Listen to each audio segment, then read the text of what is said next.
Mbahaye ikaze muri TKB Rwanda, njye ndi Ami Byiringiro, duheruka turi kwiga.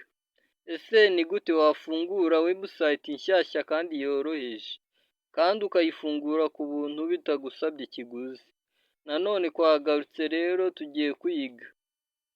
Ese ni gute wakinsatinga amakuru muri website page zawe wafunguye? Twafunguye website, dukora amapaji, aka kanya tugiye kuza muri site.google.com turebe ese ni gute nshobora njyewe kuba najya muri site yanjye, website yanjye, ubundi narangiza nkaba nakandikamo nka informinga aba followers banjye.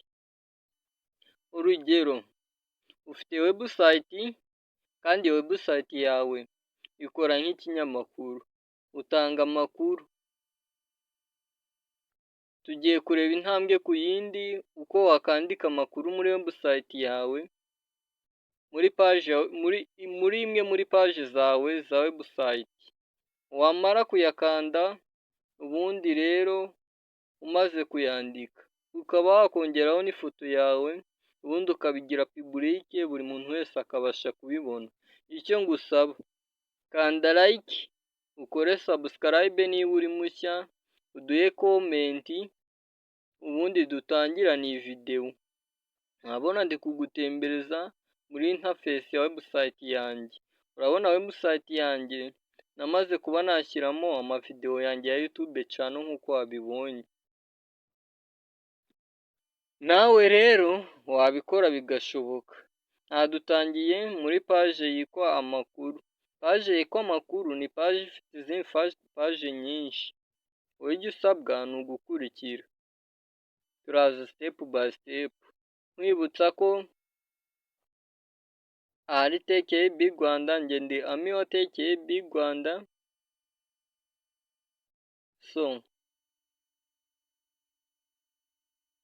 Intambwe ku yindi, ntago ndi bugusige, nawe icyo usabwa ni ukuhaba, ntihagire ikiguca inyuma. Urabona iyo ukanze ku makuru, uba ushobora kubona section zigize amakuru, by'umwihariko amakuru afite parite.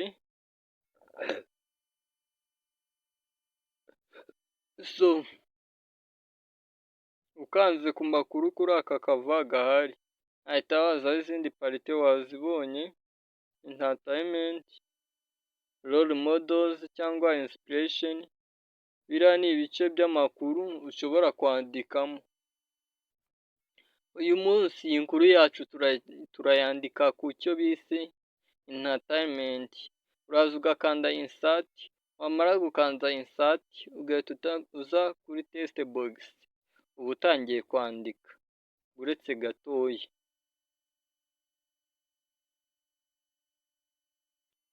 Text box, amakuru yacu twayakanzeho, tugiye kuri entertainment. Urabona ko tukimara gukanda kuri amakuru, kuri kariya kava hakaza urutonde rw'ibigize amakuru, ugakanda kuri text box nk'uko turi kubikora, ugahita uza ukandika. Wenda dushobora kwandika ngo bimwe mu bigezweho mu myidagaduro mu Rwanda. Bimwe mu bigezweho mu myidagaduro 2025. Tugatangira inkuru yacu rero. Aha tugiye kwiga uko wakora inkuru. Mujya mubona inkuru mu binyamakuru binyuranye, wenda urugero Imvaho Nshya, Igihe.com, Agakiza ndetse n'ibindi binyamakuru binyuranye. Hari igihe mujya kubona iyo ugiye kuri rba.com ugasanga hariho inkuru zinyuranye. Wakibaza ati bariya abanyamakuru bandika gute inkuru?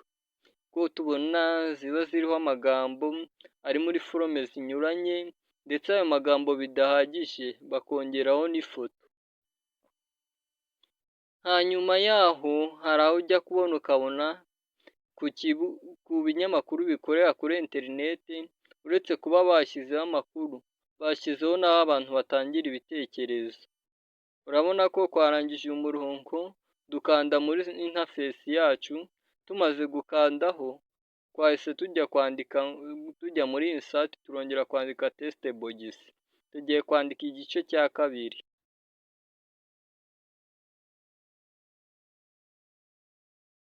Twanditse ngo abahanzi n'abakinnyi,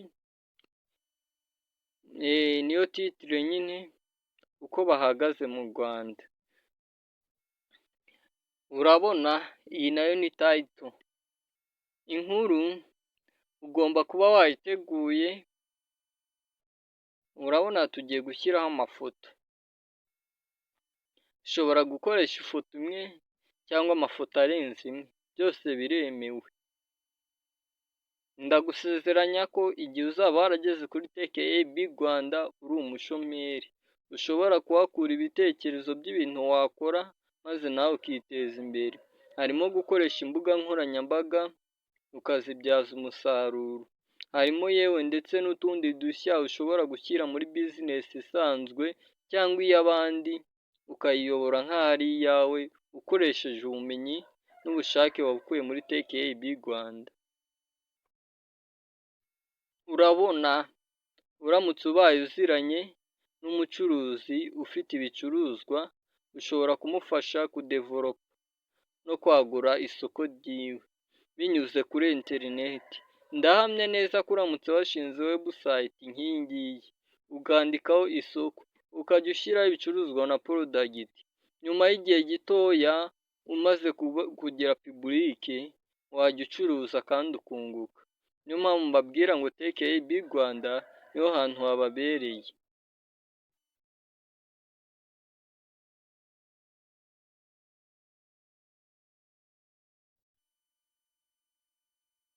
Urabona aha muri drive hari igihe tuba twarabitseho dokima A1.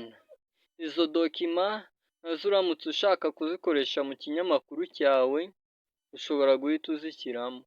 Ntugire ubwoba, ahangaha tuzakwigisha gukora fomu. Iyo fomu izajya igufasha mu gihe abantu bagiye kuguha ibitekerezo ku kinyamakuru wasohoye cyangwa inyandiko wasohoye kuri sosiyete yawe. Kandi ntimwumve nagumye kuvuga ko website nk'iyi ngiyi ishobora gukora mu binyamakuru ugire ngo niho gusa. Aha tugiye kwandika ngo inkuru nshya mu myidagaduro. Inkuru nshya mu myidagaduro. Ushobora no gukora website itari itangazamakuru, ahubwo ugakora iyo bita intranet. Intranet murabyibuka, abantu bageze bagera nonsiyo kuri network, mwigaga icyo bita intranet bakababwira ko ari network ikoreshwa mu kigo imbere itagera hanze. Intranet website ni ukuvuga ngo ni website ya gurupe y'abantu cyangwa timu runaka, bihuje bakavuga ati tuzajye dusangizanya amakuru hagati yacu mu kigo cyacu cyangwa mu muryango wacu. Ni nk'uko wakora family group ya WhatsApp. Iyi nkuru ni sure deal, niko kwayise, ikivuga ni sure deal nyine. Sure deal ni komedi cyangwa uruhererekane rusigaye runyura ku mateleviziyo hano mu Rwanda.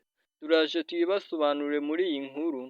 Iyi nkuru ushobora no kuzayisoma ukabireba neza. Ariko nari nkibasobanurira ati ese website uretse kuba wayikora nk'ikinyamakuru cy'amatangazo yamamaza cyangwa cy'inkuru, ese ubundi wayikoresha iki? Nari ngusobanuriye neza ko wayikoresha kugira ngo wowe n'inshuti zawe cyangwa n'abantu mufite aho muhuriye mukora business imwe, mujye musangizanya amakuru yanyu hirya no hino. Nuko wabyumvise neza. Iyi sure deal rero, tugiye kugaruka, iyi nkuru yacu iravuga ngo ni sure deal na Kariza wa Kalisa. Ibi ngibi mwarabibonye cyane ku mbuga nkoranyambaga, murabikunda. Niyo mpamvu ari nayo nkuru kwanditseho. Ndabizi neza mwarabishimye. Mwebwe icyo musabwa ni ukwiga ese ni gute natwe twakora inkuru yacu. Yego, Iyi nkuru ushobora kuba warayibonye ukabona ku bindi binyamakuru yanditse muri style zinyuranye, ukibaza ati se ni gute bakora inkuru yanditse neza gutya? Ariko ntugire ikibazo, uri kumwe na Ami wa TKAB Rwanda, ubumenyi mu kwandika inkuru tugomba kubuguhereza kandi neza. Ntugire ikibazo, komeza ukurikire step by step nicyo mba ngusaba. Gukora like na comment, gusharinga no gukora subscribe ni ingenzi. Urabona ngo kwanditse ngo Sure Deal na Kaliza wa Kalisa, udushya kw'imikino na komedi ku mateleviziyo,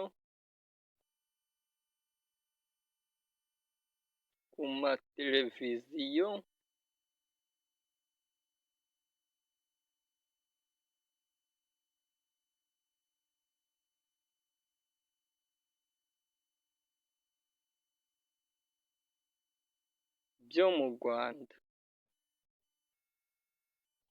Iyi ngiyi ni story cyangwa inkuru yateguwe n'umufilmeking bita Nelly Misago Wilson, muramuzi cyane, umuyobozi wa Zacu TV.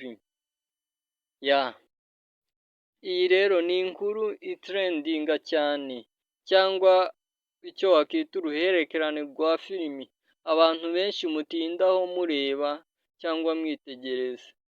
Ndagira ngo babwire ko nawe bitakigoye kuri ubu, wakurikiye TKAB Rwanda ukujya ubona Kaliza wa Kalisa muri Sure Deal, nawe waba umukinnyi kandi bidakugoye. Turanditse Sure Deal sitcom ishya. Kuri ubu ntibikirenze, ushobora gukora komedi cyangwa filime yawe. Icyo usabwa uratubwira ati muri TKAB Rwanda mudufashe, niyo application yadufasha kweditinga komedi neza. Ese ni ibihe bikoresho twakoresha kugira dukore komedi kandi bitaduhenze? TKAB Rwanda ntabwo tuzagufasha kwiga ngo tugutererane, tuzabigufashamo. Tuzakubwira ati hari microphone, hari phone stand. Nimba uri umutangizi si ngombwa ngo utangize kamera, icyo ukeneye ni ukugaragaza impano yawe ukabishyira kuri social media, abantu bakagukurikira kandi bakakumenya. Ubwo rero nukenera phone stand, yaba shelf stick, longe ndetse n'izindi, uzabaza TKAB Rwanda tukuyobora aho wayikura.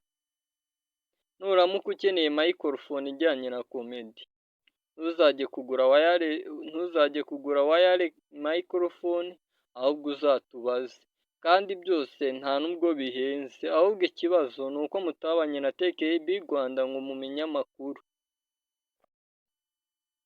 Hari phone light ring stand, iyo nayo uba ushobora gukora video nijoro ukeneye urumuri. Muri TKAB Rwanda dushobora kukubwira ati nayo wayibona gutya. Ubundi muri content nyinshi hakenewe ibintu bitatu: hari microphone, hari phone stand, hari phone light ring, ariko si ingenzi cyane kugira ngo uzajye ubona urumuri. Ushaka kuzajya ukora ibya kumanywa cyangwa bitewe na location ukoreramo, ubwo rumuri utarufite watangira. Kandi byose ntago ari ibintu birenze cyane. Nimba ufite phone ya smartphone nka Tecno Spark ndetse n'izindi, iyo phone irahenze.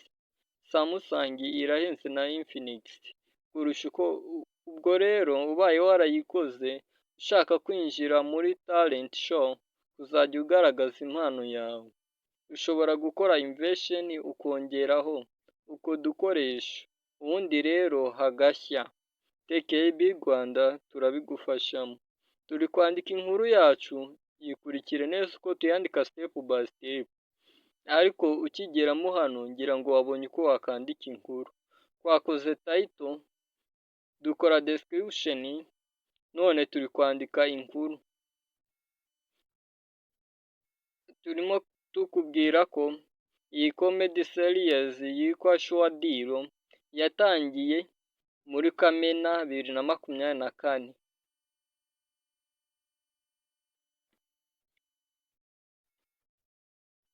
Turi kugusangiza ubumenyi ese iyi Sure Deal mwamenye ubundi mukanayikunda bimeze uti?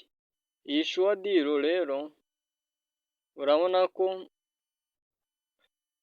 ni uruhererekane rw'imikino y'amateleviziyo rwa televiziyo zo mu Rwanda rw'urwenya, icyo bita comedy series, rwatangiye kwerekanwa muri Kamena 2024 kuri Zacu TV. Zacu TV nababwiye ko ari urubuga cyangwa website inyuraho ibikorwa binyuranye bya entertainment, by'umwihariko amafilime. Akaba ari urubuga rwashyizweho cyangwa rwafunzwe n'uwo bita Misago Neri Wilson. Muramuzi cyane abantu bakurikirana ibya sinema. Uyu mugabo afite ubuhanga n'ubumenyi mu bijyanye na sinema by'umwihariko. Ngira ngo murabizi ko iyi filimi bitaga Seburikoko yari iyobowe cyangwa ihagarariwe n'uyu mugabo. Ndagira ngo murabizi ko iyo bita Stimade, izi nazo ni filimi uyu mugabo yari abereye manager cyangwa yakurikiranaga mu buzima bwa buri munsi. Yagiye ayobora akanashora imari mu mafilime atandukanye, by'umwihariko aho yaje gushyiraho Zacu TV, akaba website izajya igaragaza ibihangano binyuranye akora.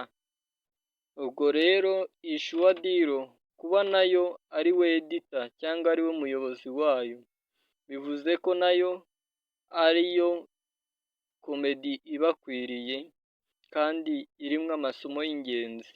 Wowe bana na TKB Rwanda, iyi nkuru nirangira ntabwo turi rwandika inkuru gusa ngo turekere, urasabwa kuguma kuhaba kuko hari byinshi ugitegereje kumenya. Ntabwo ikoranabuhanga ryagusize, ahubwo jya ugerageza ushakisha amakuru, utange ibitekerezo kugira TKB Rwanda tugufashe kugira ubumenyi.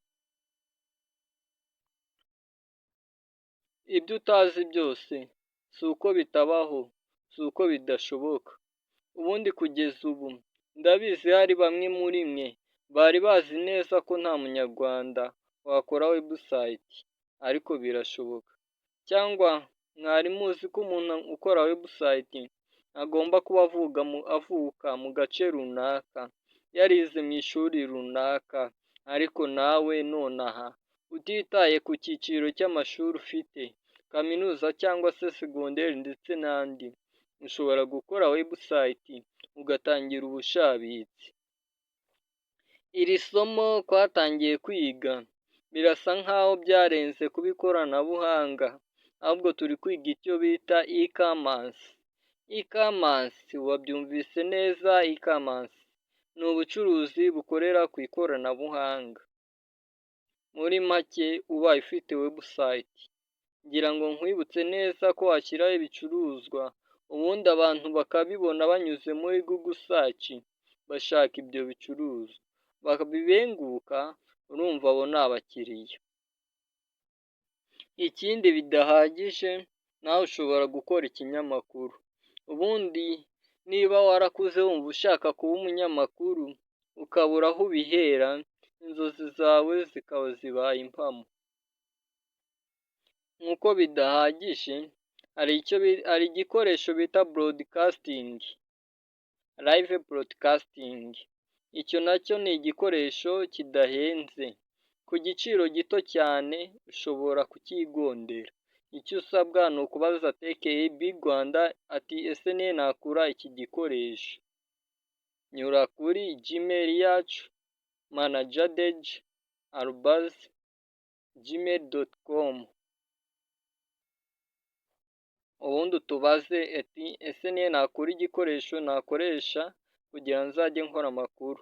Ngira ngo murabibona aho hari utumenyetso dutatu twakoze kuri aka kabanza, ya nkuru yacu turayifashe tuyishyizemo ifoto, nawe uzagenda umenya ubumenyi buzagufasha gukora inkuru neza uko ugenda ubana na Ami wa TKA Big Rwanda.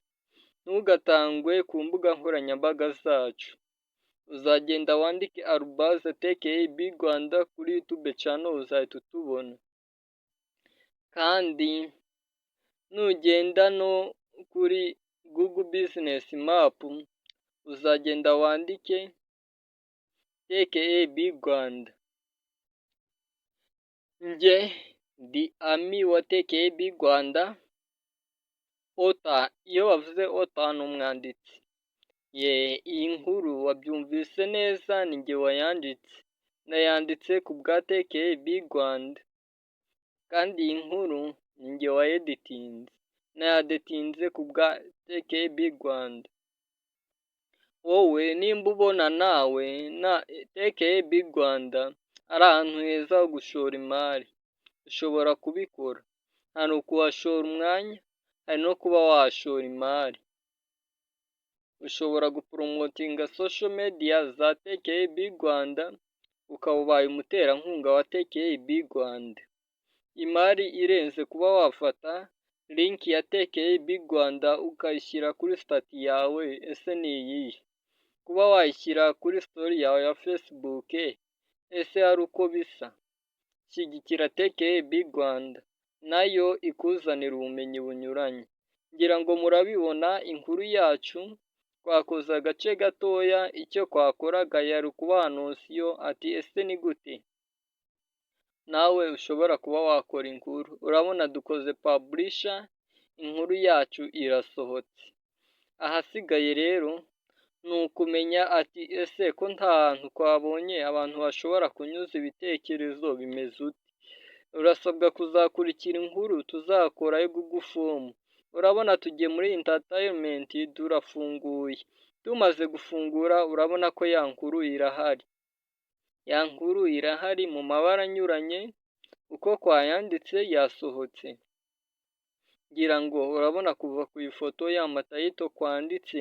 Ngaho mbwira, ese izi nyandiko zacu zitaniye na bya binyamakuru byose ujya ubona? Kandi nawe ibingibi uko tubikoze wabikora neza cyane, step by step. Icyo uba usabwa ni ukuba wabanye na TKA Big Rwanda. Njye ndi Ami wa TKA Big Rwanda, icyo ngusezeranya ni uko utazakurekura. Ngwino tujyane step by step, ntukajye usigara.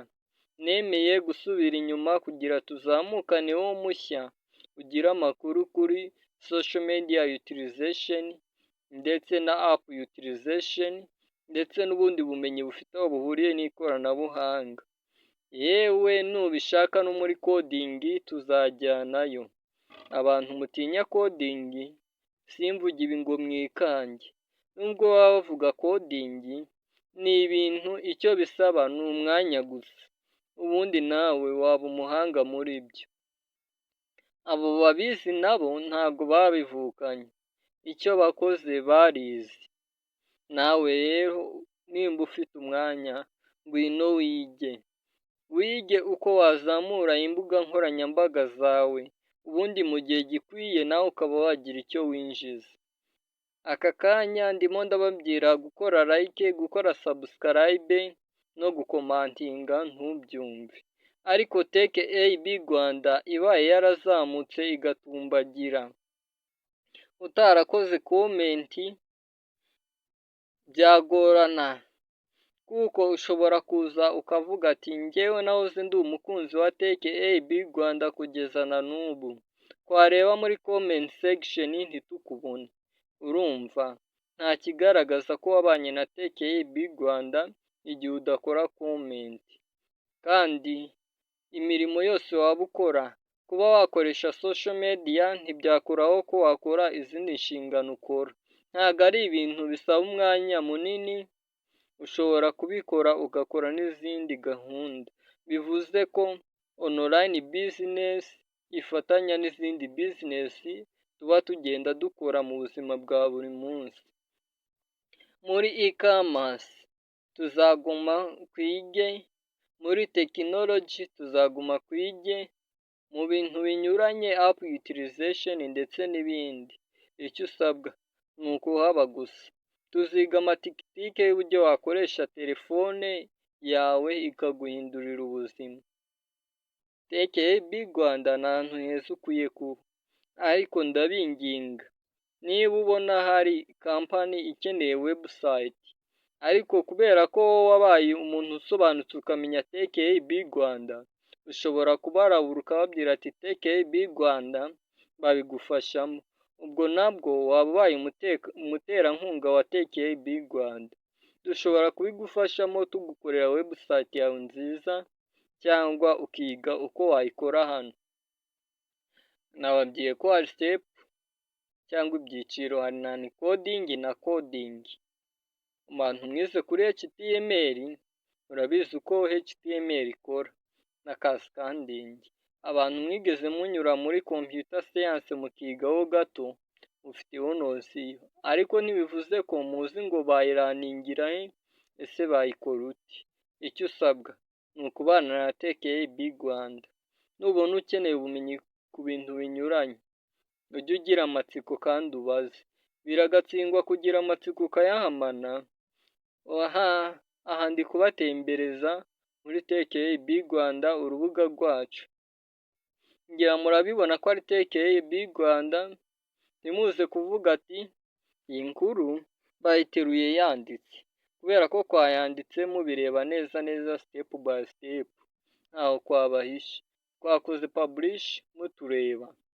Iki nicyo bita kuba professional. Nawe nimba wari utaraba umunyamwuga, aka kanya naguhinduye, naguforomase, nakugize umunyamwuga. Wihangane uko ubyumva. Icya mbere ni uko ugomba kubona ubumenyi. Ndabizi ku mashuri wize, ku bumenyi ufite, uri uw'agaciro kandi uri umuhanga, ushoboye byinshi kandi wagera no kuri byinshi birenze ibyo ukora nonaha. Icyo usabwa ni ugufata umwanya ukaza muri TKB Rwanda ukareba. TKB Rwanda ntiyishyuza prime n'ibindi. Kuba ufite megabyte zawe uri kureba amavideo atrendinga ku mbuga zinyuranye, ni byiza ko tugomba kugira umwanya wo kwishima, ariko ubundi abahanga bavuga ko ubumenyi budacuya kandi budasaza. Ni byiza rero mu byo ukora byose kongeraho kumenya. Ijambo knowledge, what we call knowledge, icyo bita knowledge ni ikintu igihe cyose ukiriho uzaba ukeneye mu buryo bunyuranye. Muri iki gihe tugezemo, umuntu ategetswe kubaza byinshi, kubera ko ibihe birahinduka. Ubaye waranyuze kuri TKB Rwanda, ibihe bihindutse uzahora ugaragara nk'umusirimu, uzahora ugaragara nk'umuntu uzi ibintu byinshi.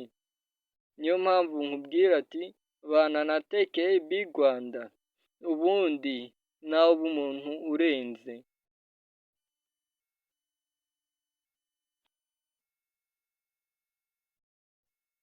Inkuru zandikwa mu buryo bunyuranye. Urabona uyu munsi twize kwandika inkuru tugashyiramo n'ifoto. Bivuze ngo ntago birenze. Uramutse ubaye ufite urubuga nk'uru, ushobora kuzajya ushyiraho inkuru zawe wikoreye, cyangwa se ushobora no gushyiraho inkuru mpuzamahanga mu buryo bunyuranye. Ni ukuvuga ngo ushobora gufata telefone yawe, ugafata na microphone, ugafungura YouTube channel.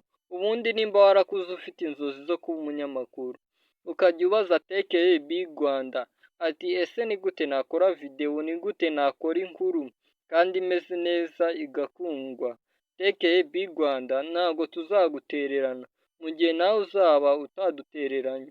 Ukadukurikira, ugakora like, ugatanga comment. TKB Rwanda turahari ku bwanyu.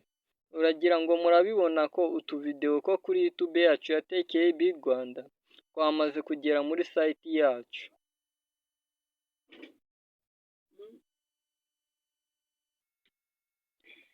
uru